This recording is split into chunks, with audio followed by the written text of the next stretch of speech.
Hello guys, welcome back to study. This is Dheeraj Kumar. आज जो हम लोग करने वाले हैं इंडियन कोस्ट गार्ड एग्जाम के लिए जीडीडीबी और साथ में नेवी एमआर एग्जाम को भी हम लोग का टारगेट कर रहे हैं यहाँ पे, ठीक है। तो ध्यान रखना। तो नेवी एमआर एग्जाम को भी ध्यान में रखते हुए हम लोगों ने जो साइंस का प्रैक्टिस सेट को हमने लॉन्च किया एमसीक्यू को, तो इसको कंटिन्यू आप एग्जाम तक देखो क्योंकि मोस्टली क्वेश्चन यहीं से पूछे जाने वाले हैं। और इसका पार्ट जो है आज 5 है, हमने 4 तक कर रखा है और इसका प्लेलिस्ट मैंने बना दिया है। तो प्लेलिस्ट में जाके देखना, साइंस 2021 करके प्लेलिस्ट होगा, उसका लिंक आपको मिल जाएगा। तो वहाँ से जाके सारी क्लासेस को कर लेना क्योंकि बहुत इंपॉर्टेंट से क्वेश्चन है। और गाइज हमने लगभग 70-80 क्वेश्चन फिजिक्स के कर लिए, कुछ क्वेश्चन अब केमिस्ट्री के कर लेते हैं क्योंकि लगातार एक ही सब्जेक्ट से पढ़ेंगे तो फिर मज़ा नहीं आएगा। फिर कुछ क्वेश्चन केमिस्ट्री से करने के बाद कुछ बायो से कर लेंगे, ठीक है।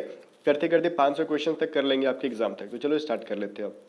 तो स्टार्ट तो कर लेते हैं, बट एक चीज़ ध्यान देना, चैनल को सब्सक्राइब नहीं किया तो कर लेना और वीडियो को लाइक भी कर देना अभी भी, क्योंकि सारे क्वेश्चन बहुत इंपॉर्टेंट है आपके एग्जाम के लिए। पहला क्वेश्चन क्या है, परमाणुवाद के प्रणेता कौन थे, ठीक है। देखो, कुल मिला के कहा जाए कि परमाणु के बारे में सिद्धांत किसने दिया था, ठीक है। तो परमाणु का सिद्धांत किसने दिया था गाइस, तो जॉन डाल्टन ने, ठीक है ना। तो जॉन डाल्टन ने क्या कहा था 1808 ईस्वी में, कुछ नहीं कहा था, परमाणु का सिद्धांत दिया था, ठीक है ना। कहा था कि परमाणु किसी पदार्थ की सबसे सूक्ष्मतम क्या है, कण है, ठीक है ना। चलो, और परमाणु को परमाणु नाम दिया था जॉन डाल्टन ने। अब दूसरा क्वेश्चन कह रहा है किसी पदार्थ का वह सूक्ष्मतम कण जिसका विभाजन नहीं हो सकता है उसको क्या कहा जाता है, यौगिक, अणु, परमाणु या फिर तत्व। जस्ट मैंने बोला कि जॉन डाल्टन ने क्या कहा था 1808 ईस्वी में कि परमाणु किसी पदार्थ की वह अवस्था है जो सबसे सूक्ष्मतम है, सबसे छोटी क्या है, अवस्था है, ठीक है। तो मतलब जब सबसे छोटी जो है उसको हम लोग विभाजन नहीं कर सकते, डिवाइड नहीं कर सकते, तो उसको डिवाइड नहीं कर सकते तो हम लोग क्या कहेंगे, एटम, जिसको इंग्लिश में कहते हैं, हिंदी में परमाणु कहते हैं, ठीक है। तो राइट आंसर अपना सी हो जाएगा। चलो नेक्स्ट क्वेश्चन देखते हैं। हाँ, अब यहाँ पे कुछ आपको, यहाँ पे जो है ना, यहाँ पे मिलान करना है और यहाँ पे इंपॉर्टेंट है किसके आविष्कारक कौन है, ठीक है।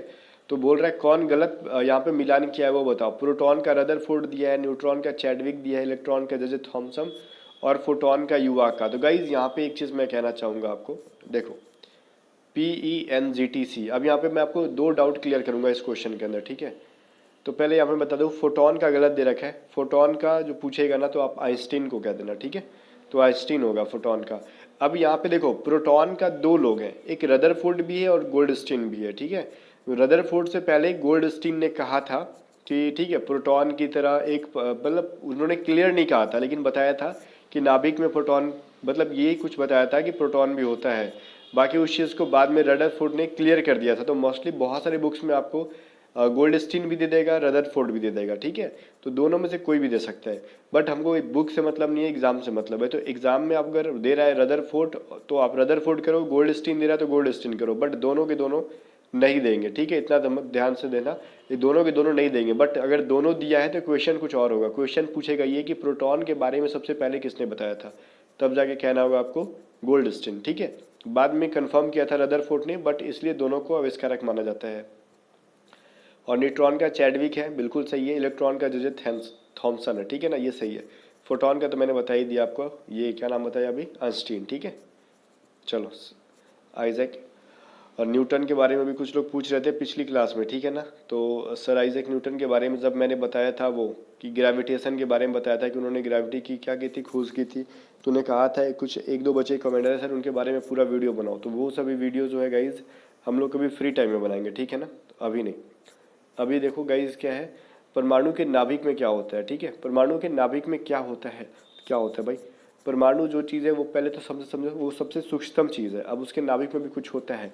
देखो 3 चीज़ें होती है जो परमाणु के अंदर मिलती है, क्या, प्रोटॉन और क्या, न्यूट्रॉन, और एक जो है पदार्थ के अंदर 3 चीज़ मिलती है, प्रोटॉन, न्यूट्रॉन और एक होता है बाहरी जो चक्कर लगाने वाला होता है वो इलेक्ट्रॉन, ठीक है। तो इलेक्ट्रॉन तो चारों ओर चक्कर लगाता है, बट नाभिक के अंदर जो होता है, न्यूक्लियस के अंदर, वो प्रोटॉन और न्यूट्रॉन होते हैं, ठीक है ना। तो ये चीज़ याद रखना अपने एग्जाम के लिए, बहुत इंपॉर्टेंट है। तो नाभिक के अंदर प्रोटॉन और न्यूट्रॉन होगा और चारों ओर चक्कर लगाने वाला क्या है, इलेक्ट्रॉन है, वो चारों ओर चक्कर लगाता है, ठीक है। चलो, ये क्या कह रहा है कि रेडियो सक्रियता का पता सर्वप्रथम किसने लगाया था। तो देखो गाइस, ऐसे क्वेश्चन, ये 2 टाइप के क्वेश्चन होते हैं जो कंफ्यूज करते हैं। पहला रेडियो सक्रियता, जिसको इंग्लिश में क्या कहते हैं, रेडियो एक्टिविटी, ठीक है। और दूसरा क्वेश्चन ये है रेडियम, ठीक है। तो पहले मैं बता दूं कि रेडियो सक्रियता पूछेगा तो आप हेनरी बैक्यूरेल करोगे, ठीक है ना। रेडियम का पूछेगा तो मैडम क्यूरी और उसके हस्बैंड थे पियरे, ठीक है ना, इन दोनों ने मिलकर रेडियम की खोज की थी। तो ये चीज़ याद रखना। अभी फिलहाल पूछा है रेडियो सक्रियता, तो राइट आंसर होगा हेनरी बैक्यूरेल।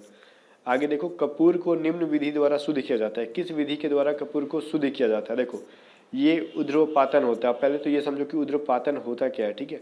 देखो, जैसे एक मान लो ये बर्फ का टुकड़ा है, बर्फ का टुकड़ा को अगर पिघलेगा तो क्या बनेगा, ये द्रव में बदलेगा, ठीक है। मान लेते हैं, या उससे भी छोड़ो, एक समझा रहा हूँ मैं। ये बर्फ है, बर्फ के अंदर मान लो खाना है आपको, बट आप खा नहीं पा रहे हो, क्यों? क्योंकि बर्फ के अंदर कुछ गंदगी है, ठीक है, गंदगी है कुछ भरी हुई है, तब उसको खा नहीं सकते हो। तो उस गंदगी को कैसे निकालोगे? तो आप उसको बर्फ को फोड़ फोड़ के तो निकालोगे नहीं, पहले इसको लिक्विड में चेंज करोगे, ठीक है। लिक्विड इसके बाद डायरेक्ट आप छान सकते हो, या फिर आपके पास छानने का कोई उपाय नहीं है तो इसको आप गैस में चेंज कर सकते हो, ठीक है। तो ये इसके 3 फॉर्म हो गया। तो बर्फ को आपने क्या किया, पहले लिक्विड बनाया, फिर गैस में बदला। बट कपूर को हम लोग लिक्विड में नहीं चेंज कर सकते। कपूर पहले सॉलिड था, जैसे ही गर्म करोगे ये डायरेक्ट गैस बन जाएगा। तो एक स्टेप स्किप कर दिया ना, इसी को क्या कहते हैं हम लोग, उध्र्वपतन। ठोस से डायरेक्ट गैस में बदल जाना उध्र्वपतन कहा जाता है। तो कपूर, ये रहा आपका क्वेश्चन, थोड़ा इधर उधर चला गया था, ठीक है। तो कपूर को जो है ना शुद्ध करने की विधि जो है उध्र्वपतन कहा जाता है। चलो, परमाणु के नाभिक में उपस्थित प्रोटॉनों की संख्या को क्या कहा जाता है? परमाणु के नाभिक में जो प्रोटॉन होती हैं उसकी संख्या को क्या कहा जाता है? तो वो परमाणु क्रमांक कहा जाता है, ठीक है।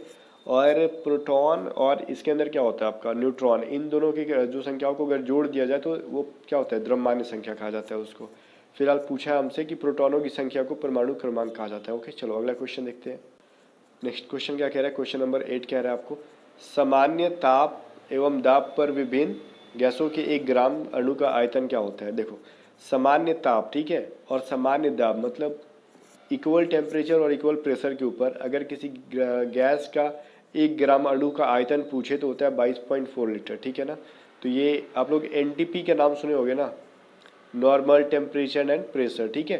तो एनटीपी पे किसी भी, आप लोगों ने केमिस्ट्री में पढ़ा होगा, नहीं पढ़ा तो फिर I don't know about it, science के अगर स्टूडेंट हो तो पढ़े होगे, ठीक है। तो एनटीपी पे किसी 1 ग्राम अणु का आयतन जो होता है 22.4 लीटर होता है। तो ये आपके एग्जाम के लिए इंपॉर्टेंट है, तो इसको याद रखना, ठीक है ना। चलो, अब आगे क्वेश्चन क्या कह रहा है, एक मोल में कुल परमाणु संख्या कितनी होती है? ठीक है, एक मोल में कुल परमाणु संख्या होती है 6.03 इंटू 10⁻23।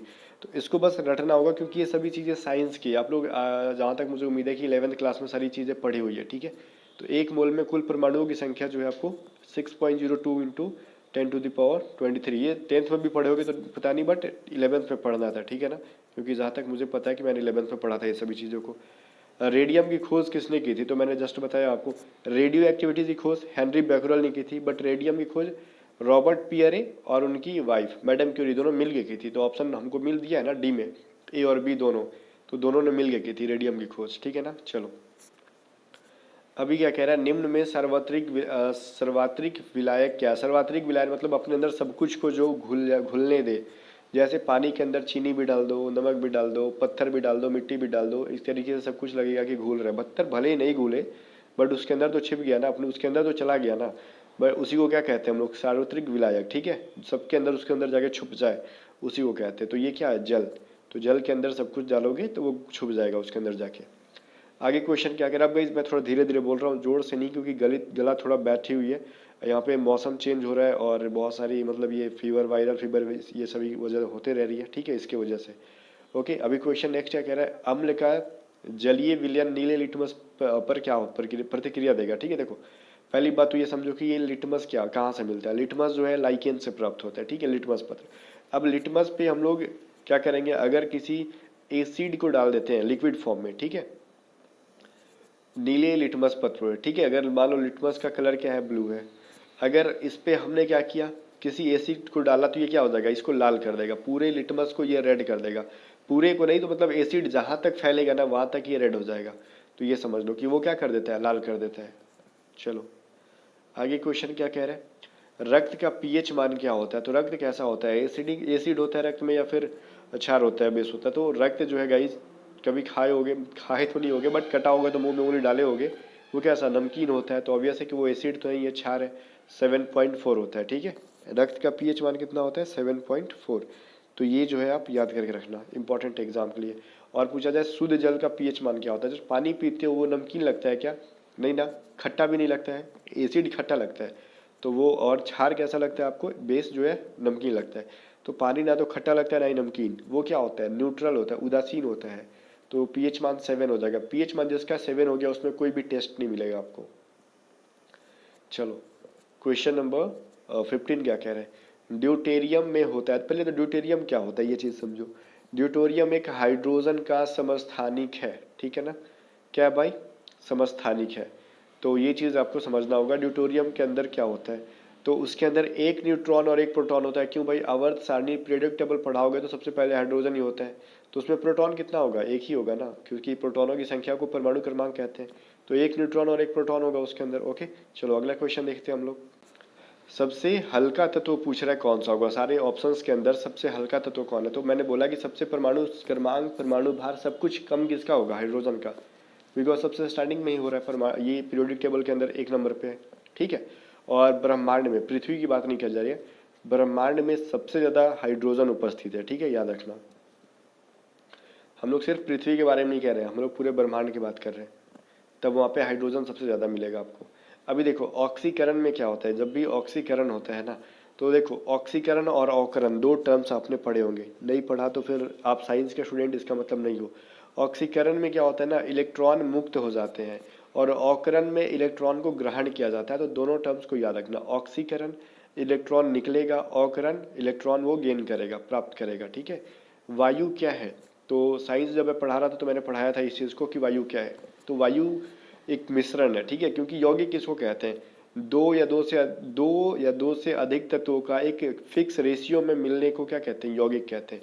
मिश्रण क्या कहते हैं, वो किसी भी रेशियो में मिल जाए उसको मिश्रण कहते हैं। तो मिश्रण में है ना, वायु के अंदर कोई फिक्स रेशियो थोड़ी है, धूलकण किस रेशियो में है, नाइट्रोजन क्या है, ऑक्सीजन क्या है, चाहो तो आप कार्बन छोड़ रहे हो वो सभी ऑक्सीजन मिल रहा है, कोई फिक्स रेशियो में तो मिल नहीं रहा है। कुल मिला के देखा जाए तो वायु एक प्रकार का मिश्रण है, ठीक है।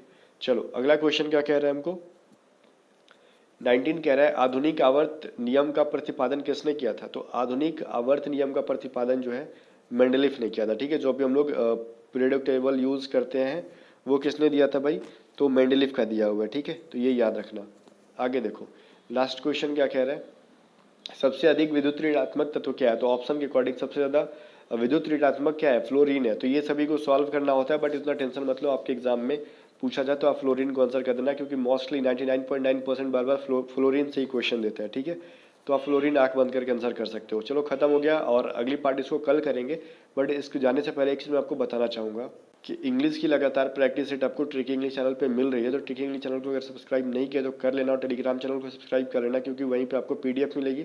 और ट्रिकी इंग्लिश चैनल जो यूट्यूब चैनल है, तो उस पर आपको इंग्लिश की प्रैक्टिस सेट मिल जाएगी। तो सभी का लिंक डिस्क्रिप्शन बॉक्स में दिया हुआ है, तो जाके चेक कर लेना, ठीक है। मिलते हैं नेक्स्ट वीडियो के अंदर, तब तक के लिए बाय बाय। वीडियो को लाइक करके जाना, कमेंट सेक्शन में बताना 20 में से पहले कितने क्वेश्चन आपको आज याद थे।